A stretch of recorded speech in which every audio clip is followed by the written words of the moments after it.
So this is a weekend video. I'm making it as of August 11th, 2020. Why? Because I have work on Saturday and Friday, and I'm pre-making videos for the weekend, so I'll have something ready for the weekend.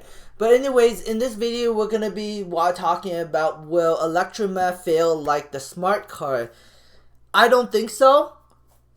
And I will present my research in this video. As recording, the stock price is trading at 287, I guess, after hours, but officially closed at $2.80. This is officially Tuesday, but it will soon turn to Wednesday once midnight strikes. But as I'm recording, this is Tuesday. I don't know what the rest of the week is going to do. By the time you're watching this video, the stock could be trading at $2. I don't know at the end of the day what the market's going to do. But I believe in this company for the long term. And they are having their production news coming out very soon here. And, you know, if it goes down to $2, I'm buying more because I think that big news is on the way. And I think the stock will skyrocket from the big news. But that's just my opinion. I could totally be wrong and maybe nothing will happen. So I would appreciate a thumbs up for this video. You don't have to give it to me, but if you don't mind, I would appreciate one. Anyway, so let's talk about the smart card. So the smart card basically they stopped making the smart card in 2018. And the smart card was selling between 29,000 to 32,000 Canadian. And get this, it's not electric. It's a gas guzzler. It still consumes gas. The fuel economy on it is better than a regular car, but it still consumes gas, and it only has seating for 2 people. The Solo is made for 1 person, and it's electric, and it's probably faster than the smart car, to be honest. The smart cars, they're not very fast. They're not designed to be fast. The Solo, I think, is slightly faster than the smart car. And the smart car can only fit 2 people, and it failed. Why? Because it's expensive. It's a gas guzzler, and maintenance was also very expensive for it. And you know, it wasn't practical. It wasn't designed to be practical. It was just, you know, fuel efficient. It was designed to be fuel efficient, but it was expensive.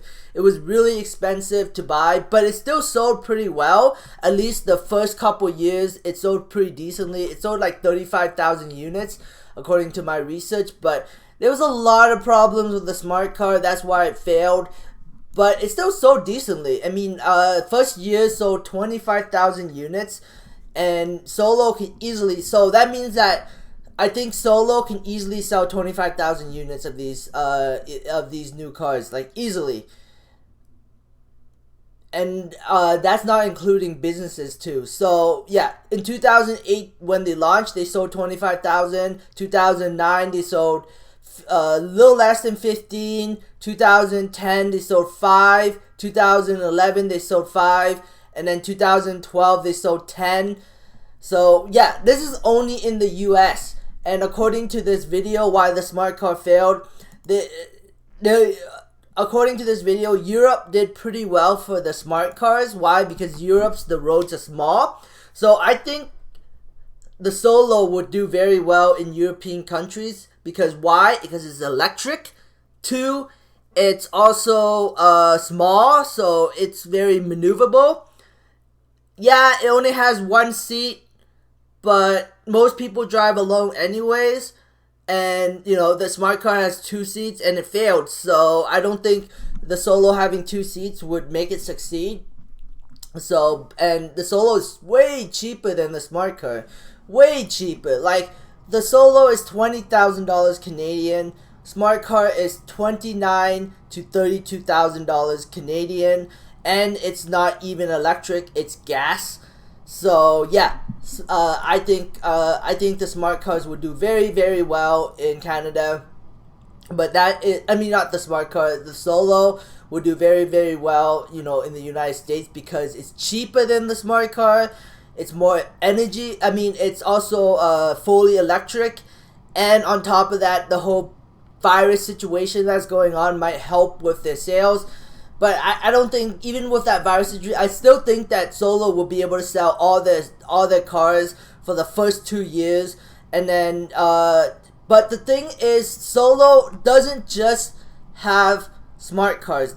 I mean, they don't just sell to consumers.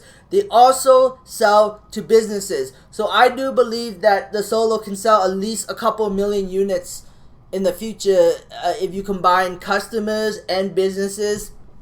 And the fact that the electric and cheap, I think is possible. And the price of the battery can go down over time thanks to Tesla. Tesla is developing cheaper ways to manufacture battery. So if Tesla was willing to sell these batteries to Solo, because Elon Musk said that he is willing to, all his goal is to basically establish Tesla as a strong brand.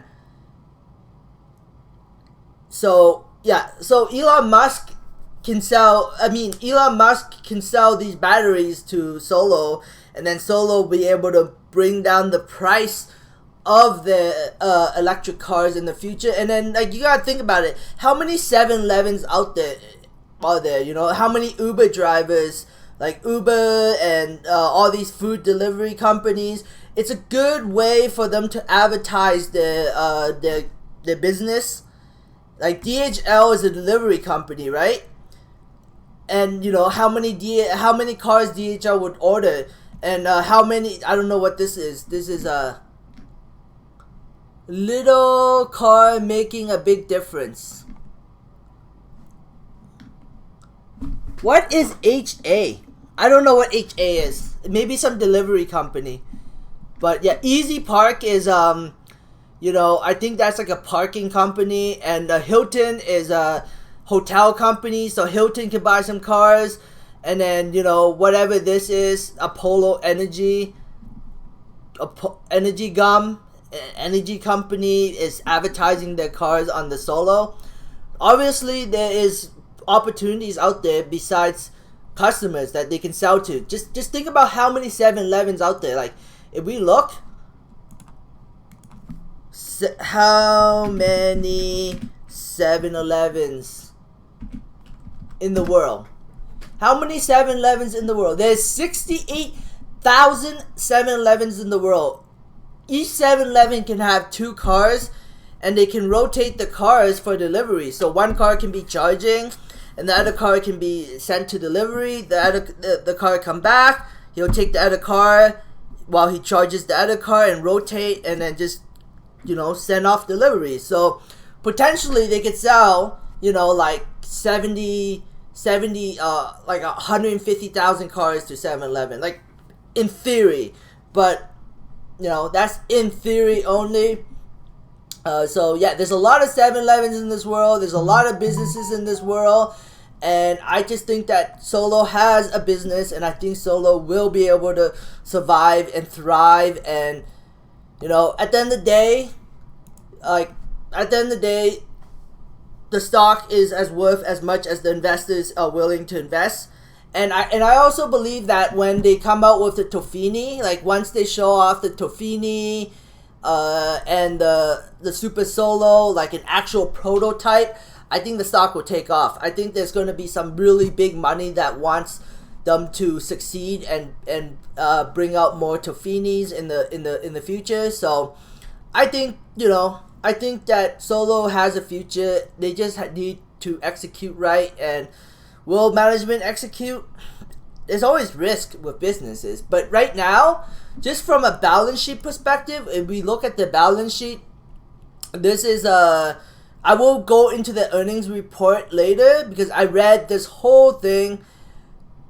But from a balance sheet perspective, they have $51.2 million of cash as ending on June 30th, 2020. So, and they have no debt.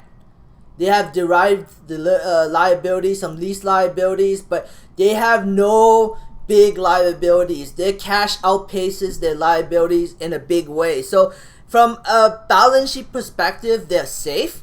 From a stock perspective, I don't know what the stock price is going to do. At the end of the day, stocks are valued as much as an investor is willing to pump.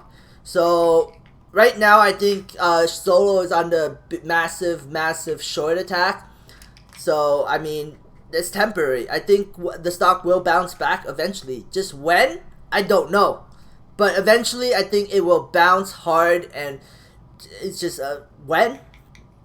Maybe next week, maybe when they announce actual deliveries, maybe when they actually announce revenues. I don't know at the end of the day, but I believe in this company, and I wish I sold though. I really did wish I sold when the stock rallied to $6. I wish I took some profit, sold, and then when the stock price went back down, I could have bought some more, but I don't know. I was so happy that it jumped that I thought it was going to continue to keep moving up, and it didn't. It just kept going down and down and down, and now it's sitting at $2.80, and I'm bank holding the stock. So doesn't feel good to bank hold, but it feels good when it jumps, and I think eventually it will. I think the company just needs to execute and show that, show big money that, hey, we will be around, we will be the future, we will have a business, and we will eventually be profitable. And I think big money will rush back into the stock. But that is my opinion only. I don't know for sure that's going to happen. Anyways, this is it for my video. Thanks for watching, guys. I hope you enjoyed it. Subscribe for future updates, and have a great day. Bye.